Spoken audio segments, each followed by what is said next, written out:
Hello everyone, कैसे हैं आप लोग। स्वागत है आपका मेरे यूट्यूब चैनल कॉमर्स वाले में। और आज मैं आपसे डिस्कस करने वाला हूं एक सेक्शन के बारे में जिसका नाम है ATGG। अगर आप रेंट पे कर रहे हैं और आप HRA रिसीव नहीं करते हैं तो ये सेक्शन आपके लिए बहुत ही इम्पॉर्टेंट है। दैट मीन्स आप आपके इनकम टैक्स रिटर्न में इस सेक्शन के थ्रू डिडक्शन ले सकते हैं और अगर आपका TDS एक्स्ट्रा कटा है तो आप रिफंड ले सकते हैं। तो ये सेक्शन क्या है, इस सेक्शन के बारे में मैं डिटेल में इस वीडियो में डिस्कशन करने वाला हूं। तो वीडियो स्टार्ट करने से पहले अगर आपने चैनल को सब्सक्राइब नहीं किया है तो सब्सक्राइब कीजिए, बेल आइकन प्रेस कीजिए। बेल आइकन प्रेस करने के बाद आपको ऑल पे क्लिक करना है ताकि मेरे जो भी लेटेस्ट वीडियो रहें उसकी नोटिफिकेशंस आपको मिल जाएं। तो जैसा कि आप स्क्रीन पर देख सकते हैं, deduction for rent paid section ATGG। तो पहला क्वेश्चन ये आता है कि इसको क्लेम कौन कर सकता है। तो अगर आप HRA रिसीव नहीं कर रहे हैं, फर्स्ट थिंग आप HRA रिसीव नहीं कर रहे हैं आपके एम्प्लॉयर के थ्रू, एंड आप पेमेंट कर रहे हैं किस लिए, रेंट के लिए। और क्यों पेमेंट कर रहे हैं, खुद के रहने के लिए। यहाँ पे बहुत ही इंपॉर्टेंट है, खुद के रहने के लिए ही आप पेमेंट करना है। अगर आप रेंट पेमेंट कर रहे हैं खुद के रहने के लिए तो आप क्लेम डिडक्शन कर सकते हैं ATGG के अंदर। और आपको कुछ कंडीशन है जो कि फुलफिल करने पड़ेंगे। तो पहला कंडीशन क्या है कि आप सेल्फ एम्प्लॉयड होने चाहिए या फिर आप सैलरीड पर्सन होने चाहिए।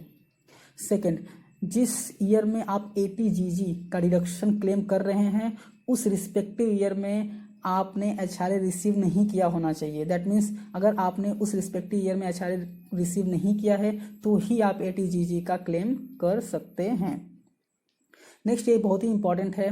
पहला, आपका स्पाउस या फिर आपका माइनर चाइल्ड या फिर HUF जिसमें आप मेंबर हैं, इतने जो मैंने नाम यहाँ पर लिए हैं उसमें से किसी के पास भी खुद का रेसिडेंशियल एकोमोडेशन दैट मीन्स खुद का रेसिडेंशियल हाउस प्रॉपर्टी नहीं होना चाहिए।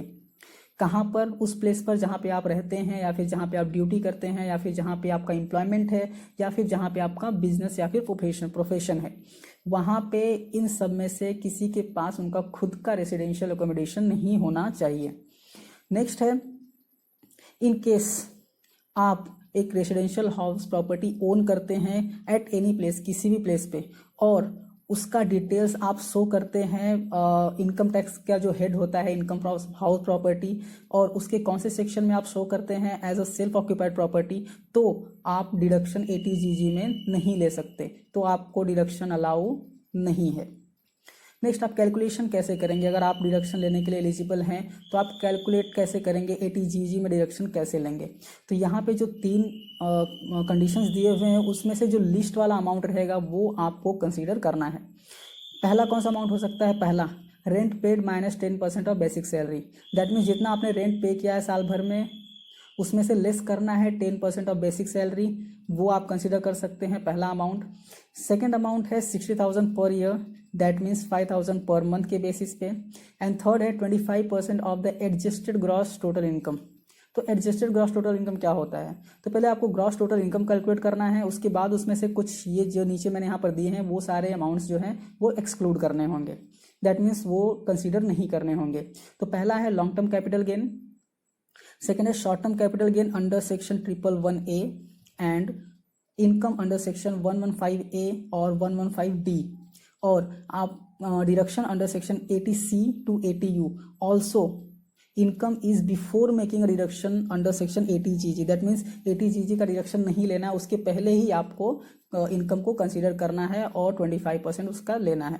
ये तीनों अमाउंट कैलकुलेट करने के बाद उसमें से जो कम रहेगा उसको आप कंसीडर करेंगे डिडक्शन के लिए।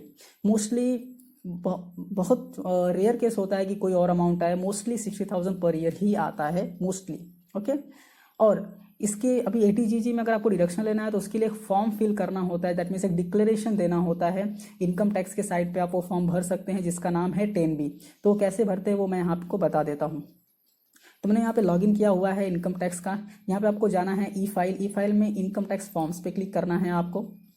क्लिक करने के बाद यहाँ पे फॉर्म का नाम सेलेक्ट करना है, यहाँ पे देख सकते हैं form number 10BA declaration under section ATGG house rent, इस पर क्लिक करना है आपको।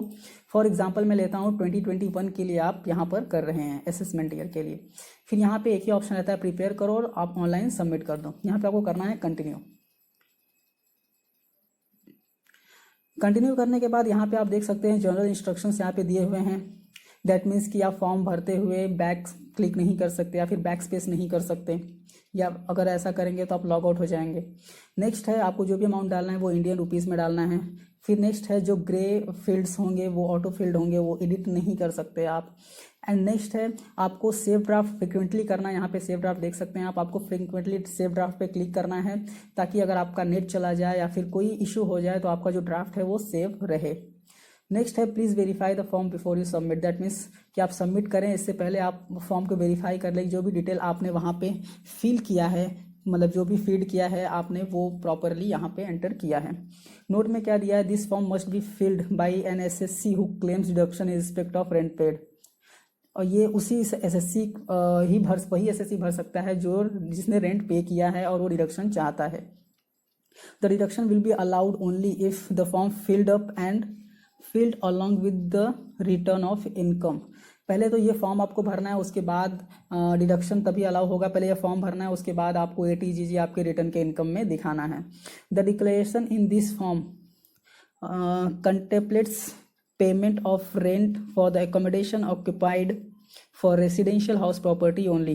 दैट मीन्स ये रेसिडेंशियल हाउस प्रॉपर्टी के लिए ही रहेगा। अगर बिजनेस यूज़ के लिए कर रहे हैं तो उसके लिए आप रेंट जो पे कर रहे हैं तो आप उसका डिडक्शन नहीं ले सकते। दैट मीन्स अगर आप रेसिडेंशियल पर्पस के लिए ही वो घर या फिर वो हाउस प्रॉपर्टी यूज़ कर रहे हैं तो ही उसका रेंट का आप डिडक्शन ले सकते हैं। Documents evidencing such payment may be preserved since they may be demanded by the assessing officer for the verification for truth of. That means जो भी डॉक्यूमेंट्स रहेंगे एविडेंस के लिए वो सब आपको रखना है, क्योंकि वेरिफिकेशन के लिए असेसिंग ऑफिसर कभी भी वो डॉक्यूमेंट्स को मांग सकता है वेरीफाई करने के लिए। It may also be noted that if rent is paid in respect of any accommodation use for purpose of other than that, तो जो भी डिडक्शन रहेगा वो परमिसिबल नहीं रहेगा। दैट मीन्स यहाँ पे मैंने पहले ही बताया रेसिडेंशियल पर्पज़ के लिए ही होना चाहिए, अदर देन रेसिडेंशियल रहा तो वो डिडक्शन परमिसिबल नहीं होगा। अब फॉर्म कैसे भरना है वो मैं यहाँ पे आपको दिखा देता हूँ। यहाँ पे आपको सेलेक्ट करना है IB, आप कुछ भी सिलेक्ट कर सकते हैं। अगर आप HF है तो आपको UV करना पड़ेगा, अदरवाइज आप I कर सकते हैं। इसके बाद यहाँ पे आपको प्रीवियस ईयर, जिस ईयर के लिए आप डिडक्शन लेना चाहते हैं वो ईयर आपको एंटर करना है। एंटर करने के बाद आपको एड्रेस फिल करना है, जिस एड्रेस पे आप रहते हैं, जिस पे आप रेंट पे करते हैं। उसके बाद आपको यहाँ पे एरिया, लोकेलिटी, सारी चीज़ें यहाँ पे सेलेक्ट करनी है। सेलेक्ट करने के बाद आपको कितने पीरियड के लिए आप वहाँ पर रहे हैं वो सेलेक्ट करना है। फिर आपने मंथली कितना अमाउंट पे किया है, कितना अमाउंट आपने पे किया है और कौन से मोड से आपने पे किया, यहाँ पे cash, cross cheque, bank draft, किसके बेसिस पे आपने पे किया है वो यहाँ पर आपको दिखाना है। फिर उसके बाद फिर आपको यहाँ पर लैंडलॉर्ड का नाम डालना है, यहाँ पे लैंडलॉर्ड के डिटेल्स डालने पड़ेंगे। फिर लैंडलॉर्ड के यहाँ पे आपको फुल एड्रेस डालना होगा। उसके बाद आप यहाँ पे आपका जहाँ पे आप रहते हैं, फॉर एग्जांपल अगर आप मुंबई में रहते हैं तो आपको यहाँ पर मुंबई लिखना है। लिखने के बाद आपको सेव ड्राफ्ट करना है एंड प्रीवियस सबमिट करके आपको सबमिट कर देना है। तो ये है all about section 80GG। I hope ये आपको क्लियरली समझ में आ गया होगा। और अगर आपके कोई भी फ्रेंड जिनको HRA रिसीव नहीं होता है तो आप प्लीज़ ये वीडियो उनके साथ शेयर कीजिए, उनको बताइए कि वो एडिशनल डिडक्शन ले सकते हैं। अगर HRA नहीं मिल रहा है तो भी आप 80GG में डिडक्शन ले सकते हैं। और अगर आप आपका रिटर्न फाइल करना चाहते हैं और आप खुद से नहीं कर सकते हैं तो आप मुझसे कांटेक्ट कर सकते हैं, आप कमेंट कर सकते हैं, या फिर मैं अपना कांटेक्ट डिटेल्स डिस्क्रिप्शन में दे दूंगा, आप मुझे कॉल कर सकते हैं। मैं आपका रिटर्न रीजनेबल प्राइस में रिटर्न जो है वो फाइल करके आपको दे दूंगा। तो थैंक यू सो मच। और लाइक कीजिए, शेयर कीजिए, सब्सक्राइब कीजिए। और अगर आप चैनल पर नए हैं तो सब्सक्राइब जरूर कीजिए, क्योंकि मैं और भी अच्छे अच्छे वीडियोज़ लाने वाला हूँ। तो सब्सक्राइब करने के बाद आपको सिंपली बेल आइकन पे क्लिक करना है। क्लिक करने के बाद ऑल पे क्लिक करना है, ताकि मेरे जो लेटेस्ट वीडियोस रहेंगे या अपकमिंग वीडियोस रहेंगे वो सारे वीडियोस आपको यहाँ पर देखने को मिल जाएंगे। तो thank you so much and all the best.